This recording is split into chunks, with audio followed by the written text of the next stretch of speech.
So those were some of the events in Nkoranza earlier in the week. And it's interesting because this is 10 months to the Ejura disturbances, which resulted in security officers clashing with the youth and shooting into crowds with live bullets, as we saw. Now, it's said that those who don't learn from history are condemned to repeat it. Recommendations made from that committee, which include but are not limited to the fact that all riot or crowd or crisis control units are to wear body cams, and all vehicles and mobile gadgets employed must also have cameras. That didn't happen in the Nkoranza situation. Certainly, there was also the recommendation of the restricted use of live bullets in crowd control. Well, this similar situation occurred, as we saw. And in the wake of accusations that police had killed a young man, Albert Donko, let's hear his family's account of what happened.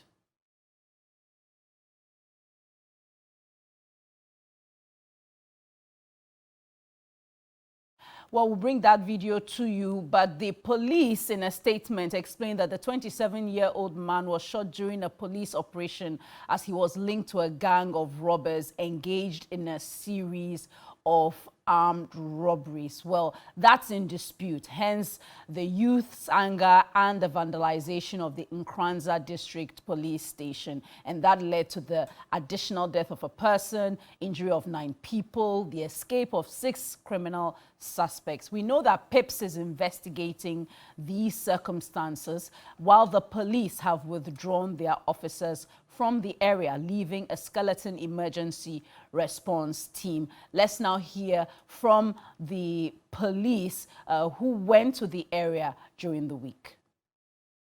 Reinforcement from the region, Brun East region, Tachiman, among other adjoining police jurisdiction, came into support.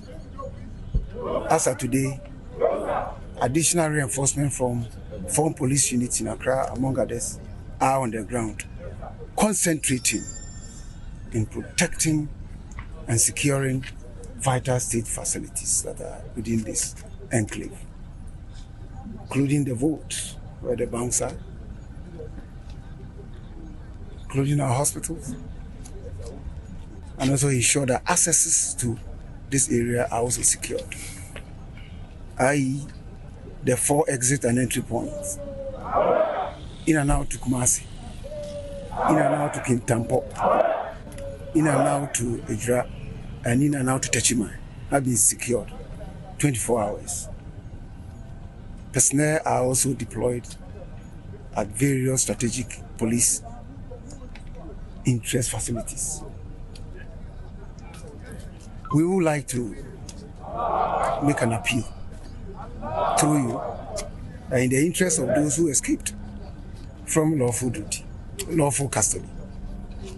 We will entreat them to, in their own interest, surrender, particularly those who were suspecting ourselves. Because no matter what the teams will look for, finally,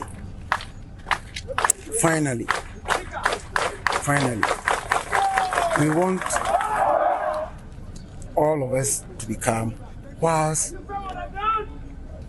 investigation continues to ensure that those who have perpetrated this criminality on these facilities are brought to book. Support us in this direction. And that's Superintendent Alexander Obing. He's the Director of Police Public Affairs. So is it a case that the police were ill-prepared? How about the recommendations from the Ejura Committee? Is no one caring to implement? What about Albert Donko? What's the truth? The MP has as his next steps a petition to Parliament and has been mobilizing support for that. Let's hear his thoughts during the week. Last Friday, we were told that Albert was shot in a gun battle. Albert, who had no gun in his hand, he had no knife, nothing in his hand, sleeping on his bed, managed to have a gun battle with the police. So Abed was shot and killed. On that same day, the morning he was picked up. So I see it as a target killer. He targeted the young man, picked him up, went and shoot him dead. What I need to do is to seek justice for Abed, meaning we have to make sure those who killed Abed are brought into booths. They have to be criminally prosecuted. I would prefer an independent body to investigate this, make sure we know what happened, the true story of this thing. We need dignity of Albert. He's no more, but they can't just say Albert died as a result of robbery or whatsoever. We did not need just the police to narrate or fabricate a story for us. So we need Albert to explain what actually transpired. And if there's anything, I think an independent inquiry will help us get to the bottom of the case. And this is what we are looking for. It's a murder case, and somebody needs to pay for it. We have actually petitioned the IGP, we have petitioned the Interior Minister, I have petitioned other bodies, Traj and other bodies, for us to be able to find the truth about the whole incident. You know, police is a club defending each other. So we need an independent body to be able to take care of it. All right, so that's a quick wrap of what it looked like for the week when it came to Nkoranza. Our guest this morning, Superintendent retired Peter Tobu, who is the MP for Wa West constituency. He will join us via Zoom. We have the Honorable Andy Apiakubi, who is the MP for Asante Akim North constituency. Welcome. He's with us in studio. Thank you for joining us, sir. And we have Dr. Ishmael Norman, who is a lawyer and also a security analyst. You're welcome, Dr. Norman. Thank you for joining us. So difficult week it was this week. I'll start with you, Dr. Norman. Your thoughts about how it all went down, were the police ill-prepared? Did they underestimate the anger of the youth and then the final violence we saw? Thank you very much. I think it is not that the police underestimated the anger of the youth. It is the superior position that the police often takes when they're dealing with the community. I was actually very angry when I saw the tape of Superintendent Alex Obin's press, and behind him, the police were basically energizing themselves.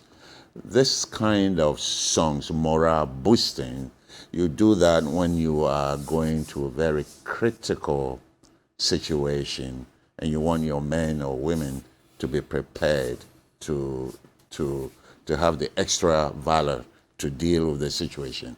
So the whole mentality of the Ghana police when it comes to crowd control, when it comes to citizens expressing their anger towards their government is wrong, because the playbook they are using is not meant for that peaceful management, de-escalation of conflict between a section of the public and towards, say, a police station.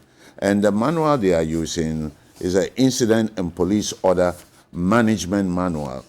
In fact, let me read a portion. It's designed to provide direction and information to assist commanders, planners, advisors to prepare for and manage where there's risk to public safety. The whole point of this manual is force. The whole point of it. You cannot deal with citizens' occasional outburst towards their government to show their displeasure about an event. With this kind of manual, what they need is critical incident decision-making model that will take them through systematically how you go about de-escalating the anger of the population against their government. They have a right to be angry towards their government, towards a police unit that is not doing the right thing. So it's not really the fact that they underestimated the people. They know the character of Ghanaians We have seen Ejura. We have seen other places. We saw Wa, we saw Kaswa. We've seen quite a bit election-related interventions by the police. Some of them are very legitimate. Some of them are over the board. And I believe that the training is faulty. And Dr. Dampare has to sit down, not surround himself with people that he likes, but surround himself with even people like me that he doesn't like, I presume, to actually tell him things he doesn't want to hear, because it will help him to design the modalities for how the police deals with these kinds of events in the future, because they will keep coming. Just a quick, are you disappointed that this incident has exposed the fact that the recommendations of the Ejura Committee are not being implemented? I don't know whose job necessarily it may be. I believe it's the police administration, but I don't know. What are your thoughts on that as well? I am very disappointed, and Honorable Professor Vladimir Anchidansu and his team, I think they did a very good job. But same way as Emil Schott Commission also did a very good job at Ayawaso, but none of it. And I don't think you can blame the police administration. I think we have to go to the head, and the head is Honorable Ambrose Derry, the Minister of Interior. And then we have to jump to the Vice President. He's the overall boss. So if he wants it done, it will be done. After all, they are the government. So it's not, I will not defer to Dr. Dampare because he's an implementer of policy. So it's the Ministry of Interior I'll go to, and then I'll go to the Vice President. Who is the chairman of the Police Council. Exactly. All right. Honorable Apiakubi, disappointed in the response and the eventual outcome? Very much so. I'm very disappointed with the way the responses are rolling out. Indeed, like my good friend and relation is saying, we have had the benefit of experiences in the past. So one would have thought that we would have reoriented ourselves, be it the police institution or the citizenry or the policymakers, as he's saying, so that we will reposition ourselves in matters of crowd control, violence, responses and all that, so that we wouldn't see what we are seeing. Well, what did you expect the police to do? Let's face it. Well, everything happened rapidly. Because just hold on. Because initially there was the meeting with the Omanhene, the paramount chief of the Nkoranza traditional area, and his elders and the queen mothers. The youth, after that, now started blocking the roads, burning. The police didn't do anything. And then things just escalated. The police station was attacked. What did you expect them to do? That is what my good friend is saying, that you don't wait until it escalates to a point of probably no response. And then you come in with modalities that are also negative. In fact, at the point where the chief was meeting the youth, I think the chief managed to control the crowd at some point. So the chief could have also been used, and in fact, members of the youth groups could also have been used to do some advocacy that would have brought tempers down. Like he's saying, maybe it's the fault will be a training, and also the fault with the orientation and policy. But you see, when it refers to Ejura, I didn't quite agree with the modalities of Ejura, because Ejura used the military. You see, by the orientation of the military, they come in face to face with any object, and they call that object an enemy, and their orientation is that destroy the enemy to protect your land. But the police orientation is different. The orientation of the police is that protect human lives and property. So the two people, when they work together, and if it's not under a straight command of the police, chances are that we will have escalation and we have a spillover. But when the police are acting on its own with this kind of orientation, one would expect collaboration in managing crisis, but not at the extent that the police will see the citizens as enemies and rather, exact the kind of punishment we saw. Indeed, when I came in and I heard the shots, I asked questions whether they were live bullets or yes, they were live bullets. So it is unthinkable for us to see live bullets as the first option in managing crowd violence or crowd disorder.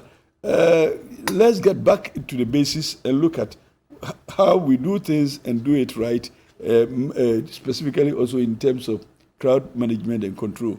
It cannot be right that we will continue to lose lives the way we are losing because some people are demonstrating. And don't forget that the Constitution gives them the right to demonstrate. So the police presence there is to ensure that they enjoy their demonstration to the full, not also to exact punishment on them. Also, like we are saying, it is not always the case that the police present will see a superior and a junior, confrontation that I have the power. Probably the management of power is also one source of the problem. They think that once they have been vested with the power, they exercise the power without recourse to any of us as beneficiaries of the so-called power. You see, so the power and subservient relationship must be managed carefully. The power is for them to protect, not for them to destroy. The power is given to the police. So let us not see them exercise the power unlawfully. And in this particular case of this Donko, I haven't been privy to the bare facts, but as wherever it is, one person has lost his life, and this person was in the custody of the police. Yeah. So if you are in the custody of the police, the expectation is that the law will protect you. So how come in the custody of the police he rather loses his life?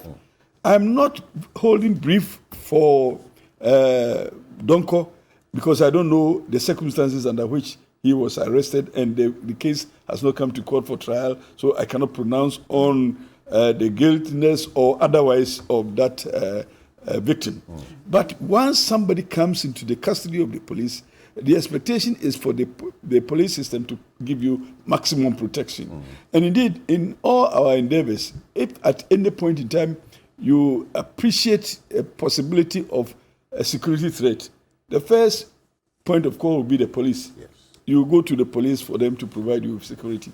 But if the police custody cannot also provide you with security, then we have serious problems. All right. But like my friend was saying, let's go to the full chain of security management. It starts from training. It starts from recruitment, training, management of the service, policy direction, and generally human rights. So where did we go wrong? Is it the training? Is it the recruitment? Is it the management? Is it the policy? So we need to look at the whole chain and see where we will be. And it's about time that we did that because we can't wait any longer because we are losing too many lives to crowd management. And that cannot be right. All right. Let me bring you some of the pointers from the Ghana Police Service in reference to the suspect who unfortunately died, whom the parents dispute the order in which the narrative of the police. Now, one of the police indicate that, well, they have taken back control in Nkoranza. The place is calm. There's peace, there's law and order, all of that has been restored. They are satisfied with the contingency plan that they have in place, and through a targeted operation, they've re-arrested one of the murder suspects who escaped. So 6 criminal suspects escaped, but they've re-arrested one. Also, 3 additional persons have been arrested in connection with the disturbances that took place during the week, and they are pursuing other suspects involved in the dastardly act on the police facilities to bring them to book. And they have reassured that they will deal with that. I will bring back the view on what happened to the young man, what the police said in their statement. But let me introduce Honorable Superintendent Retired Tobu, who joins us live on Zoom. Good morning, sir, and thank you very much for joining us on TV3 and 3FM on the key points. I can't hear you. Okay, great. I think we can hear you now. Great. Can you hear me? Yes, now we can hear you. Thank you very much. So there's been, some concern about what the police response was in Nkoranza. However, on the flip side, some will also say the youth provoked the police. We also know of the IDRA committee recommendations, which point to certain things that should be done in an effort to manage and deal with crowd control. Where do you stand on these issues? Before Honorable comes in, yes. I thought you were coming to me back, but what I didn't hear of you mention is the steps we are taking to deal with whoever may have caused the death of that person. You see, they are talking about police facilities, police institutions. But they haven't acknowledged the shooting. That is not part of the continuum. Not this particular statement, okay. No, but I'll bring that back. All right. It's important we deal with that. Sure. Yeah, so Honorable Tobu, your thoughts about, how the response was managed? Thank you very much. Let me say good morning to my co-panelists, my senior lawyer Pierre Kubi, Dr. Norman. I've listened to them. I have read statements from the police, and I've listened to families who lost their loved ones. I want to extend my heartfelt condolences to the families of the two gentlemen who died in this unfortunate incident. I also want to say that we live in Ghana, that all the time there is a problem, we complain, the heat is on, and all we do, we conduct investigations, have committees to get into the matter, and gradually there is a report. I don't know how many reports are on our shelves now, and I do not know whether the recommendations of several of those reports over the years have had any impact on training, whether it has had any impact on our psyche, whether it has had any impact on policing in general. The fact that it is policing that makes democracy beautiful. The police are supposed to protect lives and property. The police are supposed to investigate crime. The police are supposed to detect crime. So anytime you say it is intelligence-led, if intelligence-led on 2, 3, 4, 5 occasions creates confusion, then you better go back to see how is the intelligence being generated. Because if intelligence fails, you can actually create chaos. What I'm looking at in the IDRA issue, in fact, the police responded to a situation. And people are asking, why did the police respond with live bullets? Because we have what we call the formed police unit. In the past, there was a gap between the police and the military. The military is a hard power. The police is supposed to be a soft power. So anytime there's a demonstration and the police cannot, we bring in the military. The United Nations, many years back, decided that no, we don't need the military in public demonstrations. Demonstration is a right according to many constitutional governance. So let's see what we can do to bring in a power between the police and the military. It is actually another police department that has a bit of a brittle power, and we call it the formed police unit. These are experts trained to deal with crowd control.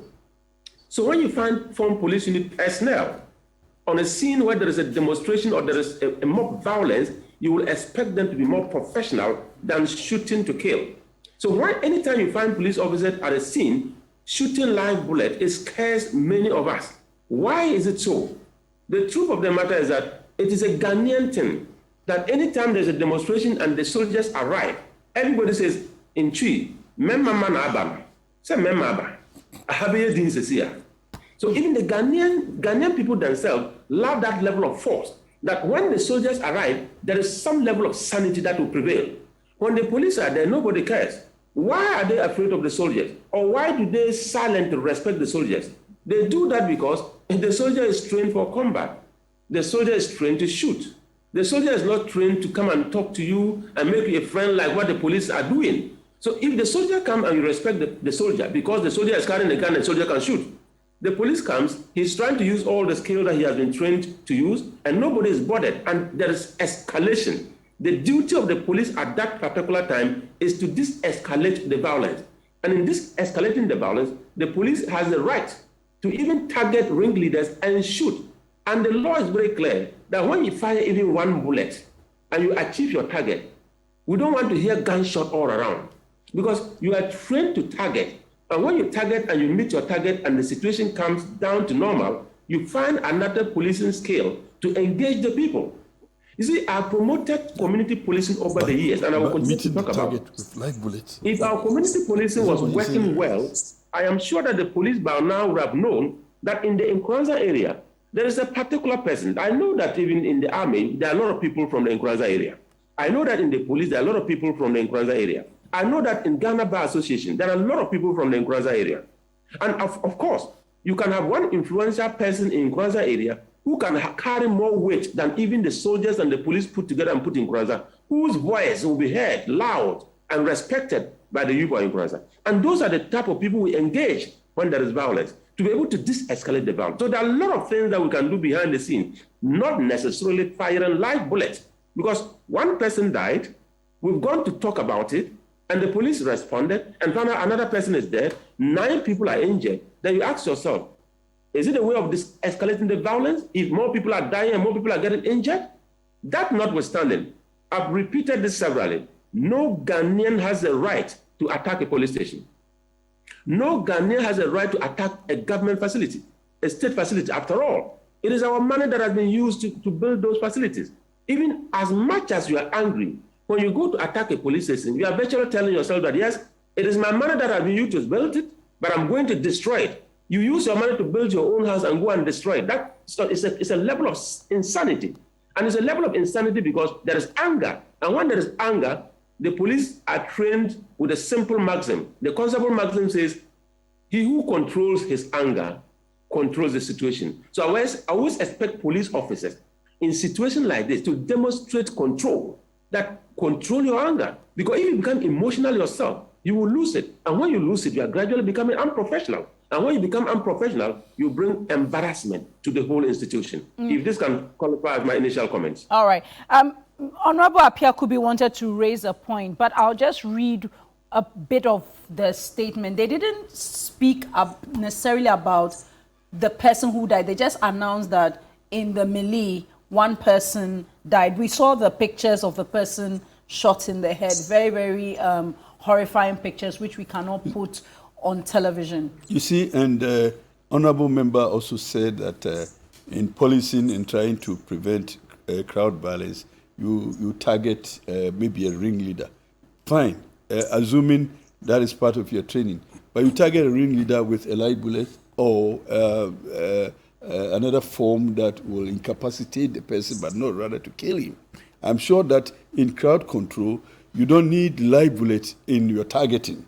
And if you did, then it means you are attempting to kill. You see, I'm sure they have other equipments that will put the people down and not kill them, so that you bring him under control and manage the situation therefrom.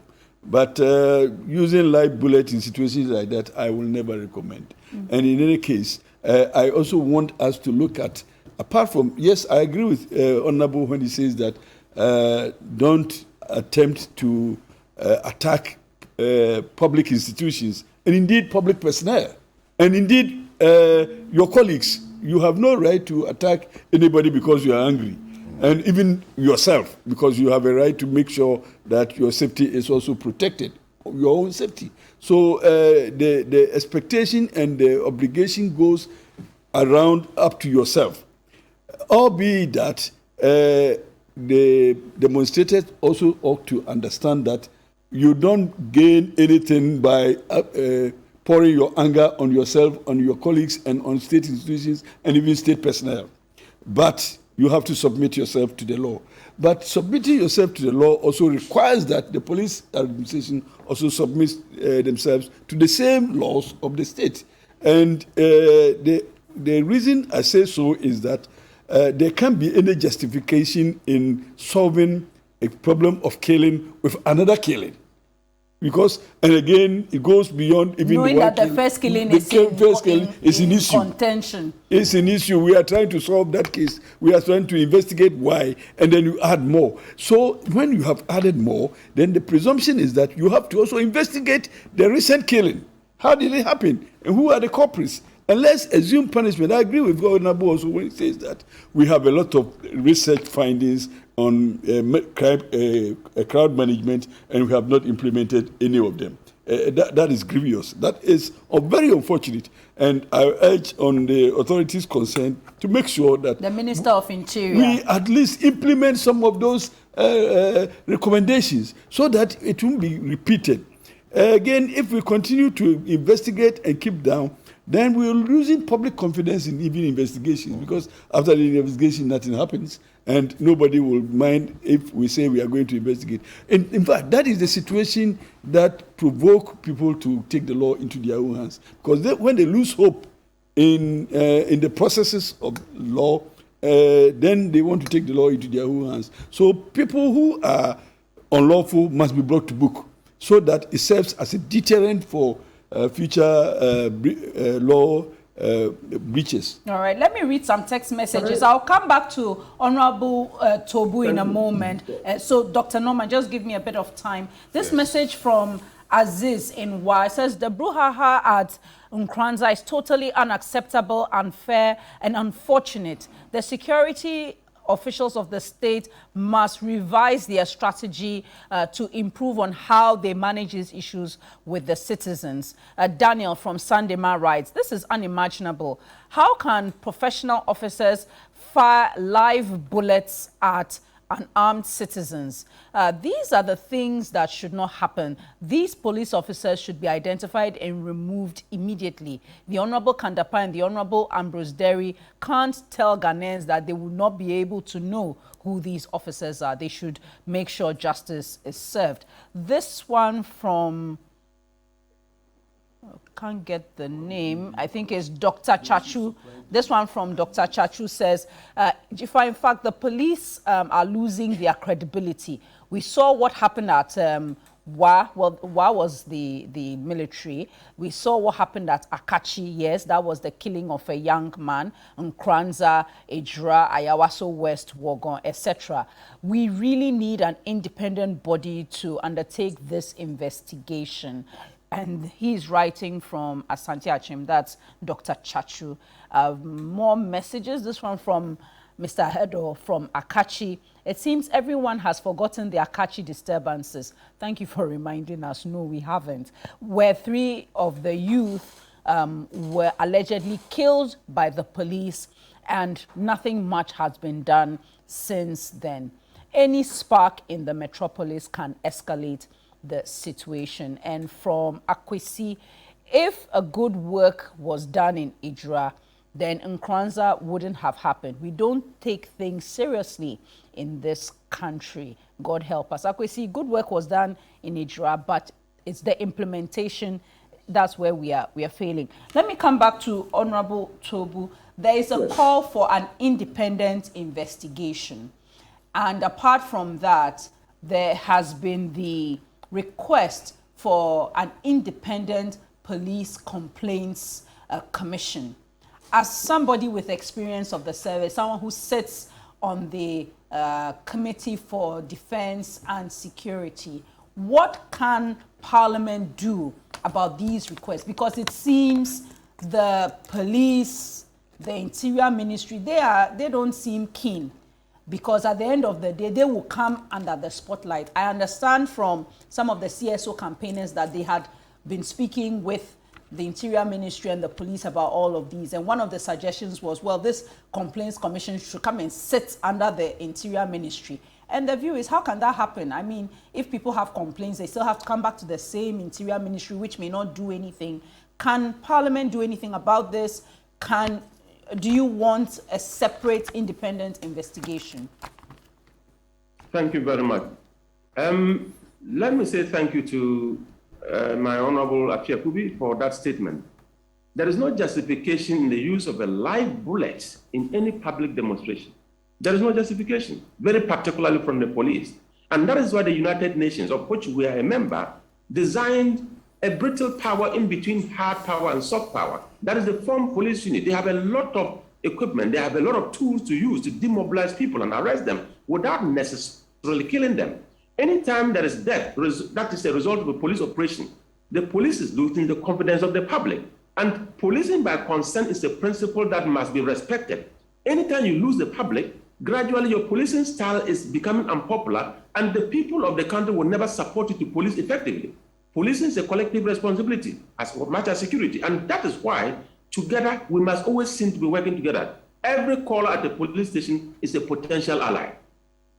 Every caller is a potential ally. But what we are doing today, if you can just recap the last phase of your question for me.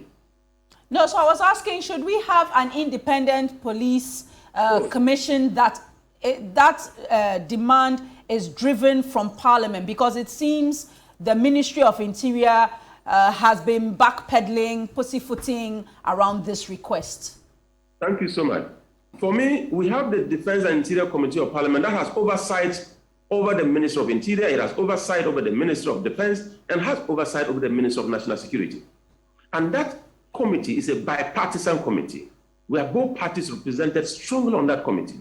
I will urge my chairman and the ranking member to push for an agenda to ensure that the committee takes absolute control of this matter and conduct a bipartisan investigation into the matter.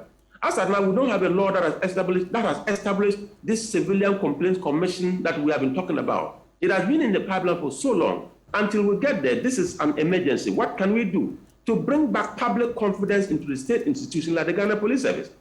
If you fire in the Ghana Police Service, if you fire a bullet, you are responsible to account for that bullet. So accounting for the bullet in a command and control situation should not be a very complicated investigation. Who led the patrol team? Who led the command? Who issued the order for them to fire? Where is the operation order? Basic questions you have, and you cannot avoid pointing out who is responsible for what. Police accountability is one important thing in a democracy, and for me, let's all do well to support police development, and all of us as the people. If they go wrong, let's tell them this is wrong. If they go right, let's applaud them. But independent of and bipartisan investigation of this matter will bring back the public to the police, as the Inspector General of Police is pushing hard to win public confidence, to enhance the police image. But there have been instances in Akachi, he has not visited Akachi. Nkoranza has happened, he has not visited Nkoranza. Yet when other things happened in other places, he was quick to go there. So sometimes there's a perception of discrimination. It's not his visit. Well, that is very unfortunate. Okay, I'll come. Yes, you were saying. Yeah, that is very unfortunate. Sometimes showing face in a particular situation wins public confidence. If the IGP has not visited Nkoranza as we speak, I don't know if the minister has visited or any other person has visited. But well, his director general for police operations was there. That's COP Christian Teteyonu. But we all know the IGP has been a man of movement, and so many would have expected a bit more, especially knowing that really there is an issue directly with the police. When you have violence escalated to that level, the emergence of the IGP at the scene could actually do two things: either calm the situation or aggravate the situation. So I don't know what analysis they have done to advise the IGP not to go. Normally, it's not just the IGP's decision. A team has sat down and reviewed the situation and said, IG, I think probably this one, we are totally not in the good news. If you go there, you can actually aggravate the situation. If it happens like that, they will try to play around it. But if the presence of the IGP can calm tempest, he will be running and quickly appearing. I don't know what informed that decision. But for me and you sitting down as civilians, we have been very excited to see the head of the institution showing commitment to the cause of peace and appearing at the scene and talking to the people. He hasn't done that, and we don't know why he hasn't done that. And that is why a bipartisan investigative committee is recommended strongly. I support it. All right. Thank you very much, Honorable Tobu. Just stay with us. Let me come to Dr. Norman. I mean, I raised two examples. I know we are not talking about Akachi, but I know that has been a bone of contention, that the IGP hasn't been there. And it's because, and the perception is that it is because his people have been accused of killing these young men. The circumstances remain in dispute. Now you have this situation in Nkoranza. The IGP hasn't gone there. We've seen the IGP move at some of the slightest of things. So there's a certain perception. What are your thoughts on that? I think the perception is correct. The IGP created the expectation when he was first installed.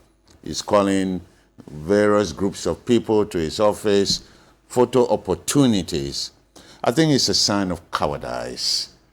The president of Ukraine, not a soldier, a lawyer, was leading the army against Russia in the middle of falling munitions from Russia, artillery from Russia. So you cannot tell me that you are afraid to go to Nkoranza because your life fall on your sword for this country.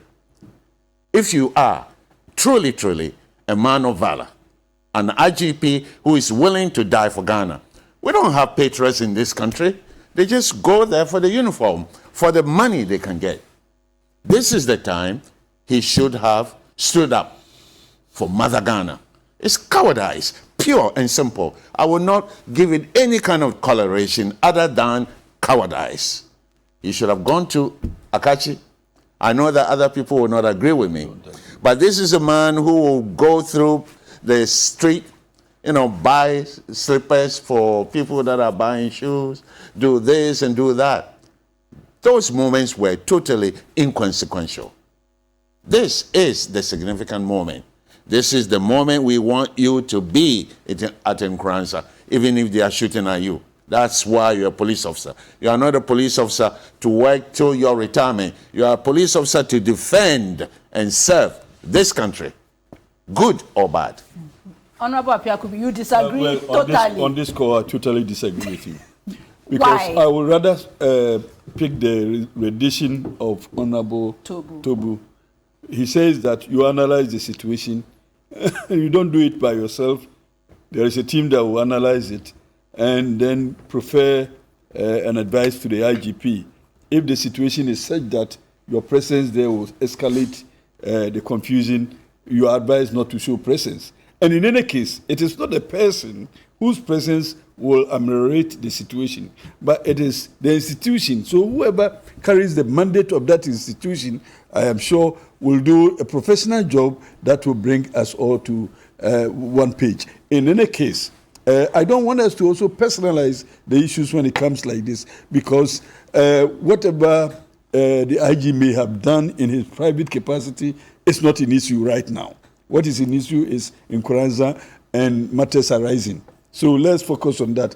I agree with also Honorable when he says that there must be an independent commission. I'm not sure on this table we are faulting the reports so far generated by various commissions into crowd control management. We are not faulting the reports. What we are saying is that implementation has become either minimal or non-existent. And that is where our focus should be. If we are saying we should change the method of investigation, then it means we are saying that the reports so far generated are not correct or accurate or are not satisfactory. But we are not saying that. So be it that we haven't had fault with the investigative reports, but rather with implementation. Let's put our attention there. He says something about a commission, a public investigative commission. Yes, independent complaints commission. That's what yes. I know some in fact, of the civil society groups have been calling for. If you look at the transitional provisions of our constitution, in fact, section 30 expected the president, the first president, to have enacted new laws if the laws existing were inadequate, or realign existing laws and all that. This assignment was very critical, and indeed, people refer to transitional provisions and say that the courts are ousted in the performance of military regimes, and forgetting that there is also within the same transitional provisions the expectation that those laws enacted by previous military regimes that were inconsistent with this constitution and inoperative ought to have been amended by the first president within 1 year. The unfortunate situation is that in the transitional provisions, the limitation of 1 year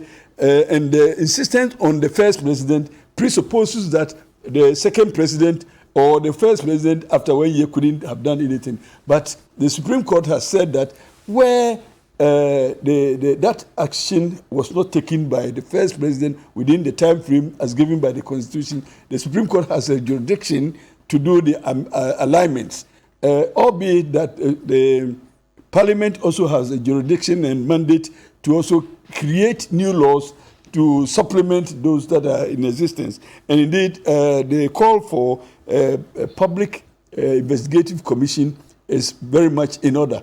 And I expect that those in that committee, Defense and Interior Committee, will generate. And in any case, there is a consequential effect on the public purse.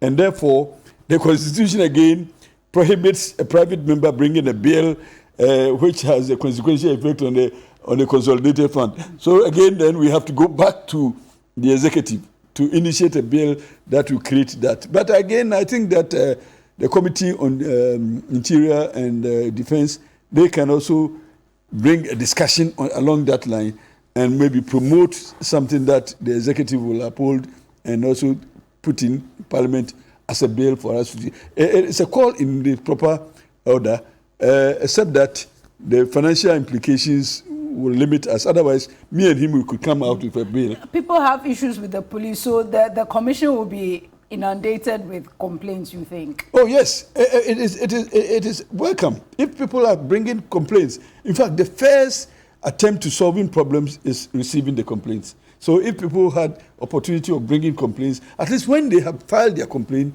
it gives them some satisfaction that at least I have somebody to talk to.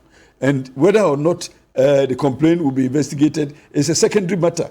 But at least that gives them a temporary comfort. I think now we want the issues dealt with, Dr. Norman, because there is PIPs. Yes, and I have had personal experience. Is PIPs doing what PIPs. they are supposed to do? You file your complaint. Yes. By the time you say, Jack, the policeman has gone on peacekeeping. Yes, wash my back. Your case is in the water. It's a situation of wash my back, let me wash your back.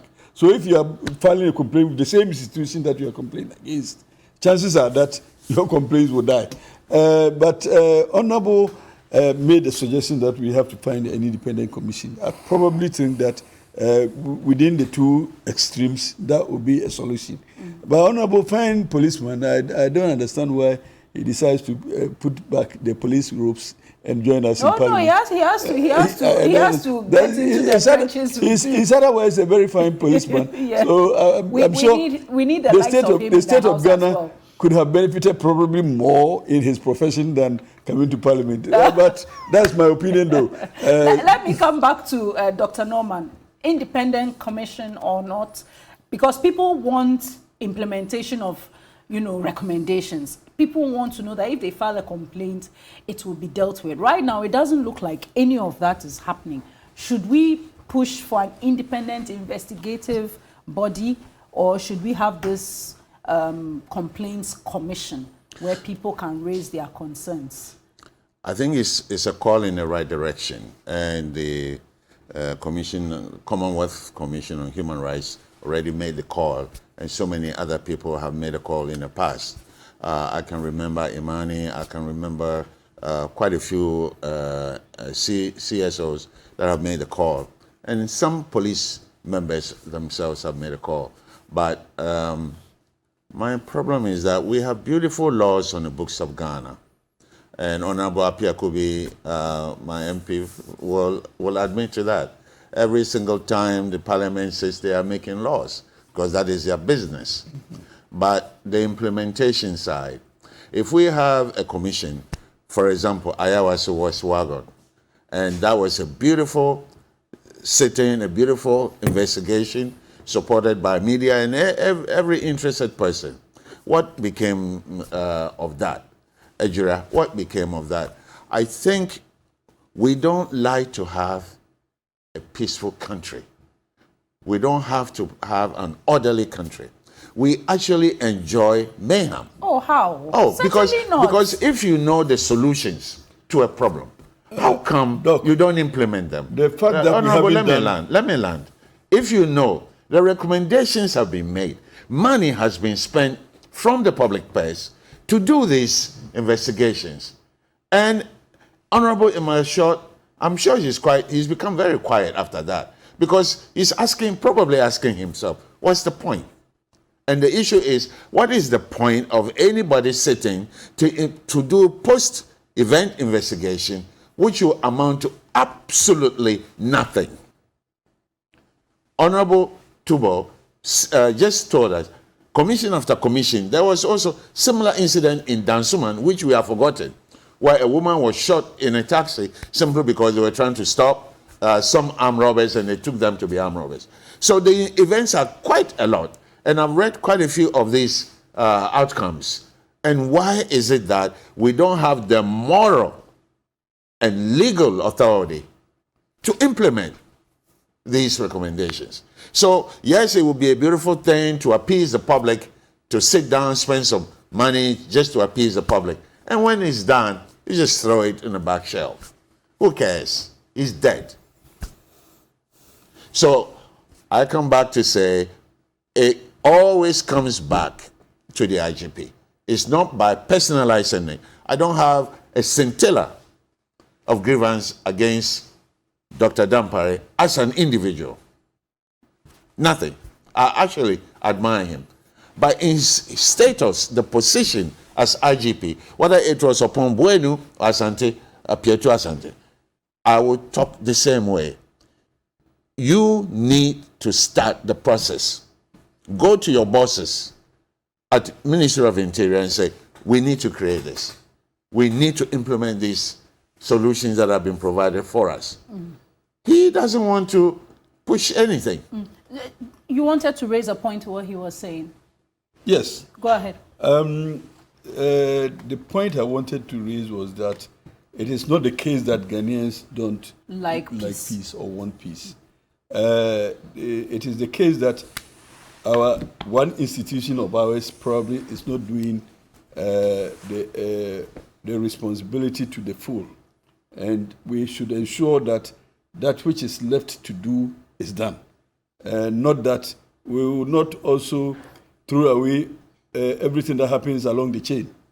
At least we have acknowledged the good work of committees set to investigate. So at least we have seen that investigations have been good and that the reports have been good. But what is bad? But what is bad is the implementation. So we don't throw away the whole bowl with the baby and the bad water with the baby. So let's look at how do we have effective implementation of recommendations coming out of investigations, so that at least we will fill the whole continuum, and that Ghana will enjoy the peace that we want to enjoy. And I wanted to say that it is not that we discount the enjoyment of peace. It's that we are not getting it, and we are hungry for it. So let it be.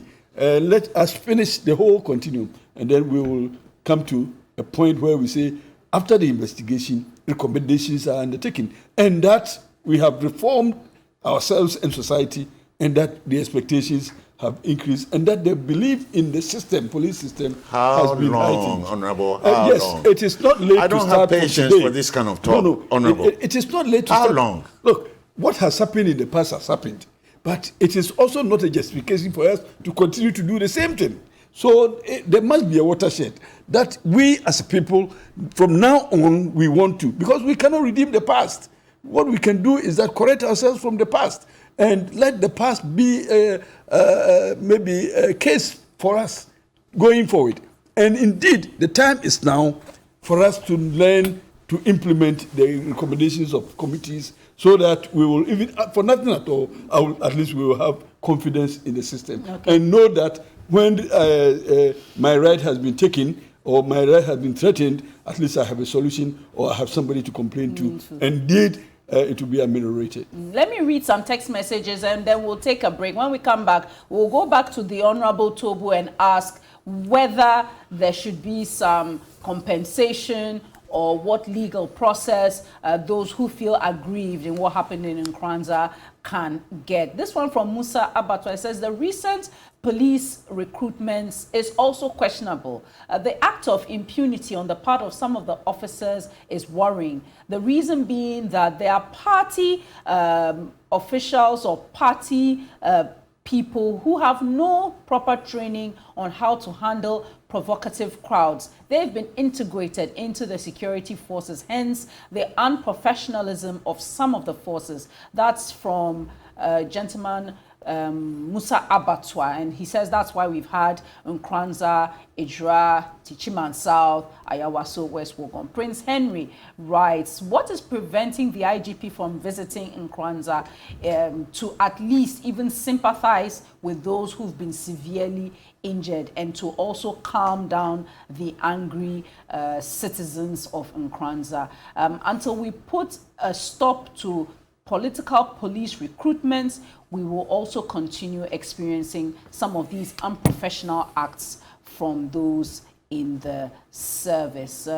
This one from Kotokai says, good morning, my sister. As a matter of fact, this is not the first time these things are happening. Committees of inquiries, investigations have always been set up, but the outcome leaves more to be desired.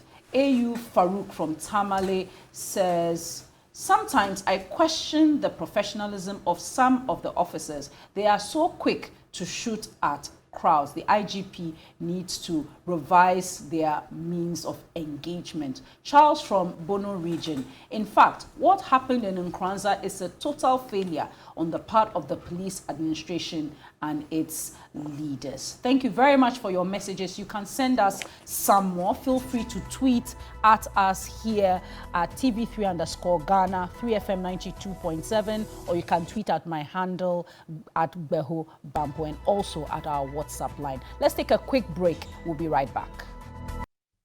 Thank you very much for staying with us here on TV3 and 3FM. It's the key points. I'd like to bring you the visuals of the mother and the uncle of the gentleman who unfortunately died, where the police said that the shooting occurred during an operation to deal with armed robbery. Let's hear the family's account, and then we'll come to Honorable Tobu.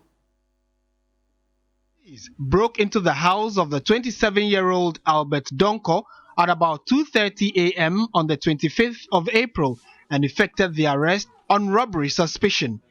According to mother of the deceased, the personnel who stormed the house refused to allow any relative access to him.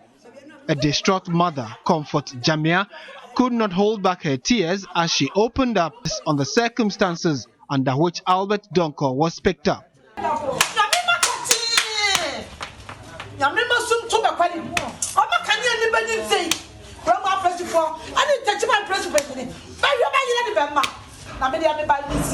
Several efforts by the family to trace the whereabouts of the deceased in all police stations in Techiman yielded no results, only for the police to show up at the family home of the 27-year-old on May 13 to report his death as having been as a result of a shootout.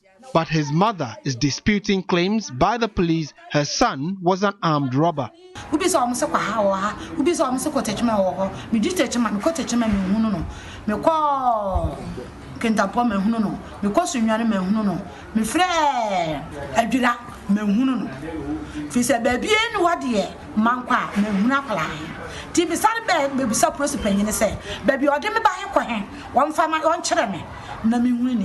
Uncle of the deceased, Matthias Sarkodie, says the police broke into their house and ransacked the room of the victim but found nothing to corroborate their allegation.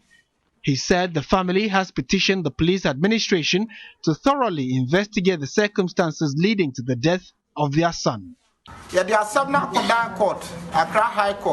We sent the case to court and we told the court that our relative is in the custody of the police. When they arrested him, he was alive and not dead. We are awaiting to hear from them on when to come for him. So that's the mother and the uncle of the gentleman who was unfortunately killed. Let me come to Honorable Tobu. Honorable Tobu, the family said they've gone to court on this matter. But what practically can be done to reconcile the circumstances that led to the death of the gentleman? Thank you very much. I think there are global best practices that Ghana can learn from. There is nothing wrong with the police coming out to say, yes, we are acting on intelligence. In fact, we are practicing what we call intelligence-led policing. And anytime you go that tangent, you have to understand that there are particular times that intel can fail. And if intel fails and there is a mess, the best professional thing to do is come out to tell the public, yes, 98% correct in the past 6-7 months. For this particular one, we got it wrong. And you see, you are building public confidence. Without the confidence of the public, there is no effective policing anywhere in the world. Look at what happened in the US. Derek and the George Floyd issue. George Floyd died, and the immediate statement from the local police department was a total denial of the involvement of the police. Okay? But FBI took over the matter gradually. At the end of the day, George Floyd's murder was proven, and Derek is in jail. But they are building confidence of the public into the police. For this particular incident in Nkoranza, I want to encourage the IGP. He should put his foot down. I expected an announcement by the IGP that I am directing the homicide unit of the CID headquarters to take over investigations, because this is murder. And listen, we don't compensate on matters of impunity. No. If the police have gone on the tangent of impunity, let the people who got involved in that operation be punished openly, and you have built public confidence for the institution. But if you do what we call blue veiling, covering up, and the people believe that, oh, this young man was just picked and shot for nothing, they are going to lose trust for the police. At the end of the day, if the citizens lose trust for you and the relationship between the public and police becomes confrontational, I'm not sure that you enjoy your reign as Inspector General of Police. You started well, and some of us are behind you, supporting you, because the image of the Ghana Police Service must be up there for our democracy to be a lively one.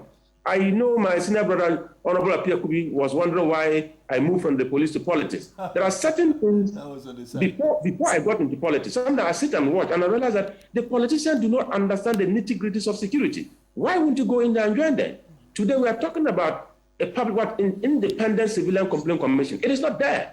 And if it's not there now, what are we doing about Ejura now? Can the Defense and Interior Committee, which is bipartisan, take up the matter? Because we have oversight over the Interior Ministry, over the Defense Ministry, and over the National Security Ministry. Can we do something? Because Parliament will represent the people, and the government represent the state. So the people are crying. The people are saying that this is unfair. The people are saying that there's a level of impunity. The people are saying that shooting and killing without results is becoming too much. What can we do about it as Parliament? And I'm encouraging my colleagues in the Defense and Interior Committee, let's rise to the occasion and do something new to build the confidence of the people in our police. We have only one police, called the Ghana Police Service. We cannot bastardize. We cannot bastardize the Ghana Police Service. And that is not to say that if one police officer misconduct himself or herself, we should cover it up. No, covering up is just like putting poison in the soup. You will destroy it one day. You know, there's a bigger picture into this matter. I remember what happened in Techimansa. What is the result up to date? I remember what happened in Nigeria. What is the outcome? I remember what happened in Ayawaso West Wagon. And I always do my heart out for the Emil Short Commission. They did the professional job, fantastic report. Implementation is the challenge. You know, Warren Buffett made a statement that is so instructive. He says, if you are hiring people to deliver, look for 3 key things. One is integrity, number 2 is energy, and the last one is intelligence. He says, if you hire people who are very intelligent and they have a lot of energy and there is no integrity, you have just put poison into society. The Ghana Police Service says, service with integrity. That is their motto. Ladies and gentlemen of the Ghana Police Service, I'm encouraging all of us, including the IGP, let's go back to that motto and work on it. If there is integrity in the Ghana Police Service, there is integrity in politics, there is integrity as a Ghanaian society, many of these things will be solved. Because if there is a report that makes recommendations, very serious recommendations, very, very strong recommendations, and I know that we file the recommendation on the shelf and nothing happens, we are promoting impunity. Because somebody will say, what happened in Nigeria? What was the result? Nothing. What happened in Techimansa? What happened? Nothing. What happened at Ayawaso was one? Nothing happened. So people begin to ask the question, does the Ghanaian life matter at all? When a single Ghanaian dies, do we really care? If we don't care, gradually people begin to say that, oh, if the police are the ones who are killing, and I see a police officer who's supposed to protect my life, but I suspect that he can kill me, then I better protect myself and be willing that I can confront the police. But that is a very dangerous thing that can emerge. I pray that we'll never get there. The only thing we can do to build back confidence in the Ghana Police Service is to ensure that this Nkoranza matter will be the last and the last, because we will investigate it and let the results be very clear, and let the Ghanaian people know that for this particular one, the state has done so well. And the backstop with the president. He's the chairman of the National Security Council. He appoints all the security heads. He appoints all the ministers. So if Mr. President is sitting and watching and believes that, no, as for this particular one, the Ghanaian people expect me to do something. I expect the president to speak. I expect the IGP to say something. I expect the Minister of Defense, Minister of Interior to rise to the occasion and say something. And let's all together as a people say that this is an unfortunate incident. We should not allow any offset to repeat itself again, because we are surrounded by terrorists. And we are even saying that we are likely to be attacked in this country. So when you create environments like this, it's a recipe for disaster. All right. Thank you very much, Honorable Tobu. Much appreciated. Dr. Norman, your final thoughts on what the next steps should be, and seeing as the family are concerned, because apart from the fact that they insist that their loved one was taken from their home, they spent 3 weeks looking for him. They spent 3 weeks looking for him. I'd like to pick up from where Honorable Tubo ended. Integrity is a very big thing, and he was making a moral appeal.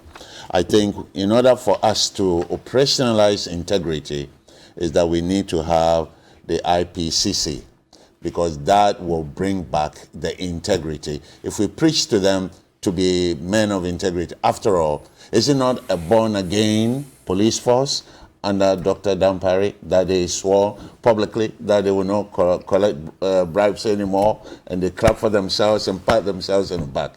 The other danger that the lack of enforcement of recommendation is creating, as Honorable Tubo said, we have the Aqwam, Al-Qaeda in the Maghreb. They are everywhere. And I have said before, their cells are already in Ghana. The U.S. Ambassador Sullivan, Honorable Ambassador Sullivan, said studies done by their own security agencies said younger people are attracted to violent extremism due to confrontations or experiences, negative ones, with the police or security forces. 70% join violent extremism because of confrontations with security agencies. If we already are aware that the terrorists are very close to us or even living amongst us, marrying us, they exploit situations of conflict. They exploit situations of total misalignment. The police appears vicariously to be creating a situation where it will become very attractive for younger people to be seduced by recruiters from this extremist group. Hey, look at your people. They are not helping you. We want to give you the power to go against them. We want you to become a suicide bomber. Kill because they are killing you, and save your family. A lot of people may opt for that because they've been successful doing that. As far as looking for their loved one, Donko, and for 3 weeks they were not being told the truth. The police force does not teach ethics and legal responsibility. Their training, 8 weeks of training, is all they get. It's about marching, saluting, uniform wearing, cap wearing, but they don't teach ethics. So these are some of the continuing professional education some of us have been preaching. If you don't train the police force well, these kinds of events will happen again and again and again. The problem with Ghana police, and not just Ghana police, but with the immigration and others, when you join with poor skills and you decide as a police officer that you want to go to school The moment they find out, if you are in Accra or Kumasi or any big city where the universities are, and you want to go to school, the moment they find that out, they will send you very, very far away so that you'll not be able to continue the education. This is the poorest mentality towards professional development I have ever seen. My school, Institute for Security Disaster Emergency Studies, we have 2 students that we have missed this semester because their bosses found out that they are studying during the weekend. They transfer them away from the city, so they will not be able to access the school. One was sent to Brunahafo, another one to Wassa. I mean, why? If we want to have a modern police force, we need to train them in the modern skills of policing. And we are not allowing it. We have to teach them ethics, because integrity doesn't happen. Pastors and imams have been preaching integrity almost every Friday, every Sunday, and it's not happening. We need to create IPCC that will enforce integrity. If lawyers didn't have a code of ethics, there would be a lot of mayhem in the practice of law. A lot. If parliamentarians didn't have a code of ethics, they wouldn't even show up. Oftentimes, most of them don't show up. And the speaker complains a lot. So you don't get integrity by saying it. Wishing it doesn't make it so. You need to implement it. And that I will call again on Honorable Dr. Dampare, then to Honorable Amos Diary, and then to the Vice President. All right. Honorable Apiakubi, your final points on this. Yes. Throughout the whole discussion, what saddens me the most is the fact that there was a period of 3 weeks of searching. They couldn't find the victim. Why did they have to wait 3 weeks? I understand the gentleman is related to your honorable colleague, the Honorable Ajekum. That is when there was a certain movement, when it was okay, but they didn't have to wait that long. Indeed, I happened to do a case, which was a public interest case, where the client was not being found from any of the detention areas. I decided to go to court to seek him, and indeed I filed an application for habeas corpus. And lo and behold, when I served it on the day of the return date, my client was produced in court. And I made an application for his bail, and I insisted that the bail be executed by the officials of the court. And lo and behold, the judge upheld my application and made an order for his release on some conditions which we satisfied, and the application was granted and executed in the court, because I was afraid if he was also released back to police custody and we had to go there to process his release, that could also take how long? So it was so done. One would say that probably they wouldn't have the kind of resources to seek the legal intervention. But we have an institution called Legal Aid Services across the country. So if it happens, this is by way of advising the public, that if it happens that there is such a situation, you could go to a legal aid office and make an application, and then the lawyers in the legal aid office could file an application on habeas corpus and then look for it. If that had been done timeously, probably we wouldn't have gotten to this end. So this is by way of educating or advising the public. Act timeously to prevent such unfortunate circumstances. Nevertheless, I think that the discussions this morning have informed the general public and the institutions that there is the need to conclude the chain of investigation and even go to the point of execution of the awards, and also enforcement of the sanctions that come out, so that all of us will be informed that we don't have the power to go beyond the law. And when you are vested with a certain authority, exercise it within the law, and indeed timeously, and also make sure that you are not being you are not exercising it to your advantage alone, but to the advantage of the general public. And you have to be fair and candid, as the Constitution so requires. So I will end by saying that let Nkoranza not be another report on the shelf. Let us see implementation of Nkoranza. That is not to say that retire the other reports.